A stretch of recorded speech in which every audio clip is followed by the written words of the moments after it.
أعوذ بالله من الشيطان الرجيم بسم الله الرحمن الرحيم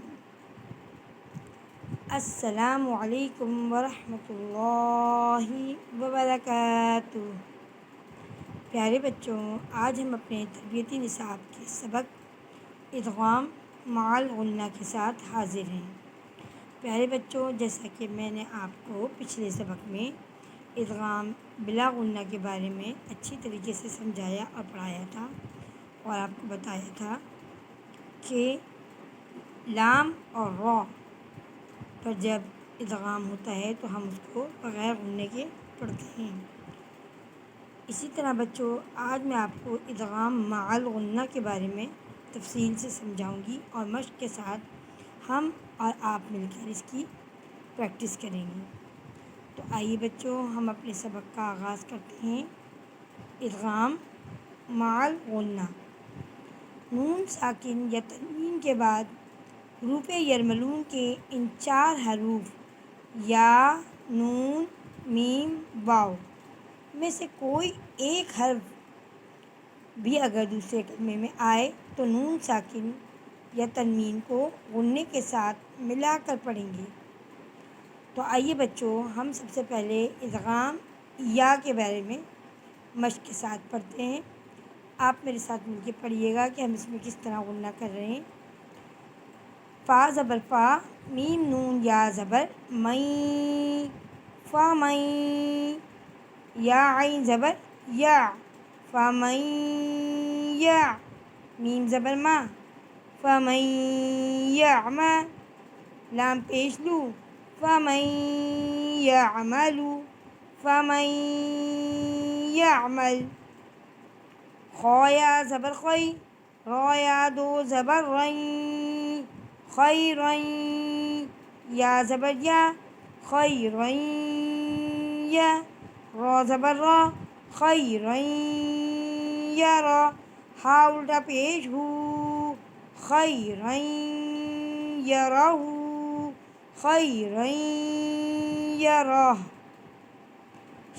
شین را زبر شر، را یا دو زبر رئی، شرن، یا زبر یا، شرن یا، را زبر را، شرن یرا، ہا الٹا پیش ہو، شرن یرہ، شرن یرہ، میم یا زیر می، قاف الف زبر قا، میقا، تا یا دو زبر تیں، میقاتیں، یا واو زبر یو، میم زبر ما، یوما، میقاتیں یوما، میقاتیں یوم۔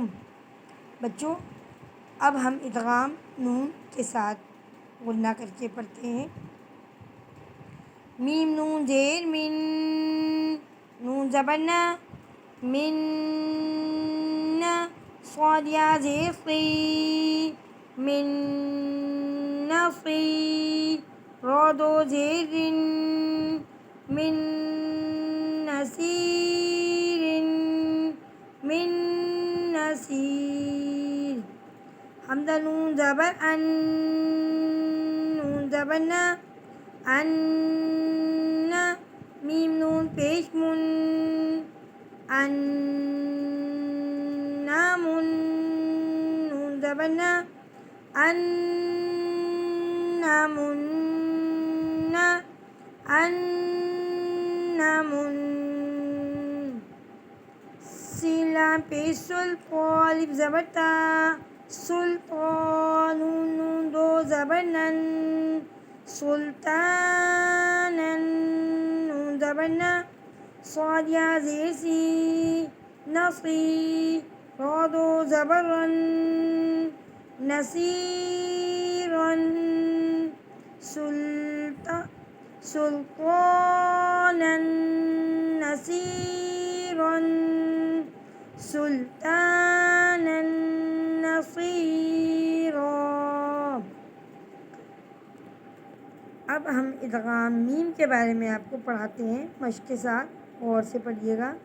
میم میم زیر میم، میم الف مد زبر ما، میم ما، حمزہ دو زیر ان، میم ما ان، صاد زبر صاد دال یا زیر دی، صادی، دال دو زیر دن، صدید، مم ماء صدید، مم ماء صدید، خایا زبر خیر را میم دو پیش رم، خیرم، میم نون زیر من ہا پیش ہو من ہو، خیرم منہ، خیرم منہ۔ بچوں اب ہم ادغام واو کے بارے میں پڑھیں گے کہ کس طرح ہم نے غنہ کر کے واو کے ساتھ ملا کے پڑھنا ہے۔ میم نون وا زیر میوں، واو الف زبر وا، لام دو زیر لن، میوں والن، میوں وال، قاف پیش قو، لام واو پیش لو، قلو، با یا دو پیش بوئیں، قلوبوئیں، یا واو زبر یو، میم زبر ما، یوما، حمزہ زیر ای، یوما ای، زال واو دو زیر زیوں، یوما ازیوں، واو الف زبر وا، جیم زیر جی، واجی، فا زبر فا، واجفا، تا دو پیش تن، واجفتن، قلوب یومئذ واجفة، قلوب یومئذ واجفة، سین زیر سی، را الف زبر را، سرا، جیم واو دو زبر جوں، سراجوں، واو زبر با، واو ہا زبر واہ، ہا الف زبر ہاں، واہ ہا، جیم دو زبر جن، واہ ہا جن، سراجوں، واہ ہا جن، سراجوں، واہ ہا جا۔ بچوں جیسا کہ میں نے آپ کو بتایا کہ ادغام میں یا وان نون میم اگر آ جاتے ہیں، ٹھیک ہے بچوں، یا نون میم واو اگر آ جاتے ہیں تو ہم نے غنہ کر کے پڑھنا ہے، یعنی یہاں پر ادغام مال غنہ کا قاعدہ ہوگا۔ اور اگر لام اور را آ جاتے ہیں تو ہم نے یہاں پر غنہ نہیں کرنا۔ بچوں بات سمجھ میں آ گئی؟ نون ساکن یا تنوین کے بعد ادغام کے دو لفظ لام اور را اگر آ جاتے ہیں تو ہم نے وہاں پر غنہ نہیں کرنا۔ اور اگر یا نون میم واو میں سے کوئی بھی حرف آ جائے، یرملون کے ان 4 حرفوں میں سے کوئی بھی لفظ آ جائے تو ہم نے یہاں پر غنہ کر کے پڑھنا ہے۔ لیکن بچوں پھر بھی آپ کو یہ بات بتاؤں کہ نون ساکن یا تنوین کے بعد یا واو میں سے کوئی ایک حرف اسی کلمے میں آ جائے تو پھر ادغام ہوگا، غنے کے بغیر اس کو ظاہر کر کے پڑھیں گے، ٹھیک ہے بچوں۔ قرآن کریم میں اس قاعدے کے 4 کلمات ہیں، یعنی یا نون میم واو آ جائے پھر بھی ہم ادغام کریں گے، اور اس کے 4 الفاظ قرآن مجید میں صرف ان 4 الفاظ ایسے ہیں جب یا نون میم واو آ جائے تو تب بھی ہم نے یہاں پر غنہ نہیں کرنا۔ وہ 4 الفاظ کون سے ہیں وہ یہ میں آپ کو بتا دیتی ہوں، جیسے دال نون پیش دن، یا الف زبر یا، دن یا، اس میں ہم دنیا کے نون ساکن میں غنہ نہیں کریں گے، ٹھیک ہے۔ دیکھیے یا آ گئی ہے یرملون کی، لیکن ہم نے یہاں پھر بھی غنہ نہیں کرنا۔ اور یہاں پر دیکھیے نون ساکن کے بعد واو آ گیا ہے لیکن ہم نے یہاں پر بھی غنہ نہیں کرنا، کچھ اس طرح پڑھنا ہے، قاف نون زیر قن، واو الف زبر وا، قنوان دو پیش نون، قنوان قنوان. صاد نون زیر صن واو الف زبر وا، صنوان دو پیش نون، صنوان صنوان.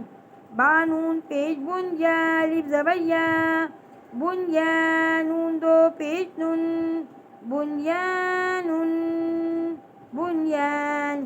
بچوں آسان الفاظ میں آپ کو یہ سمجھا دوں کہ قرآن کریم میں جہاں پر بھی یہ 4 حروف لکھے ہوں گے تو آپ حالانکہ اس میں یا نون میم واو آئے گی لیکن ہم نے یہاں پر غنہ نہیں کرنا. یہ 4 حروف آپ یاد کر لیں، دنیا، قنوان، قنوان، بنیان. ان 4 حروف میں ہم نے غنہ نہیں کرنا. باقی یا نون میم واو آ جاتے ہیں نون ساکن یا تنوین کے بعد تو ان تمام حروفوں میں ہم نے غنہ کر کے پڑھنا ہے. لیکن یا نون یہ 4 حروف آ جائیں تو ہم نے ان 4 حروفوں میں نون ساکن یا تنوین کے بعد تو ہم نے ان میں غنہ نہیں کرنا. جس طرح ہم لام اور را میں غنہ نہیں کر رہے تھے اسی طرح ان 4 حروف میں بھی ہم غنہ نہیں کریں گے. حالانکہ یہاں پر ادغام مال غنہ کا قاعدہ ہو رہا ہے، اس کے باوجود ان 4 حروف میں ہم نے غنہ نہیں کرنا. پیارے بچوں، جو بھی سبق آپ کو پڑھایا جاتا ہے اس سبق کو اچھی طرح سمجھا کریں اور اس کو بار بار دہرایا کریں تاکہ آپ کو اچھی طرح اپنا سبق یاد رہے. اور پچھلے سبق کو بھی ریپیٹ کیا کریں اور پچھلے سبق کا اعادہ کرتے رہا کریں تاکہ آپ کو اچھی طرح قرآن کے تمام قواعد کی اچھی طرح ازبر ہو جائیں اور آپ کو ذہن نشین ہو جائیں اور قرآن مجید پڑھنے میں آپ کو آسانی ہو. پیارے بچوں، ہم نے مجہول نہیں پڑھنا، قرآن کو معروف پڑھنا ہے، معروف ہی آپ کو سکھایا جا رہا ہے. اللہ تعالیٰ اس کے پڑھنے میں سمجھانے میں اگر مجھ سے کوئی کوتاہی ہو جاتی ہے تو اللہ تعالیٰ مجھے معاف کرے اور آپ لوگوں کو بھی پڑھنے میں اور سمجھنے میں کوئی غلطی یا کوتاہی ہو جائے تو آپ مجھ سے پوچھ سکتے ہیں، کمنٹ باکس میں آ کے سمجھ سکتے ہیں. کوئی بھی قاعدہ آپ کو اگر سمجھ نہیں آ رہا ہے تو آپ مجھ سے اس قاعدے کو کمنٹ باکس میں آ کے پوچھ سکتے ہیں. میں آپ کو دوبارہ سے پرسنلی طور پر علیحدہ سے اس قاعدے کو میں آپ کو سمجھا دوں گی انشاءاللہ تعالی. بچوں، آج تک کے لیے آپ کا سبق ادغام مال غنہ کا یہی تھا. انشاءاللہ کل ہم اپنے نئے سبق کے ساتھ پھر حاضر ہوں گے. جب تک آپ ہمیں اجازت دیں. اللہ نگہبان.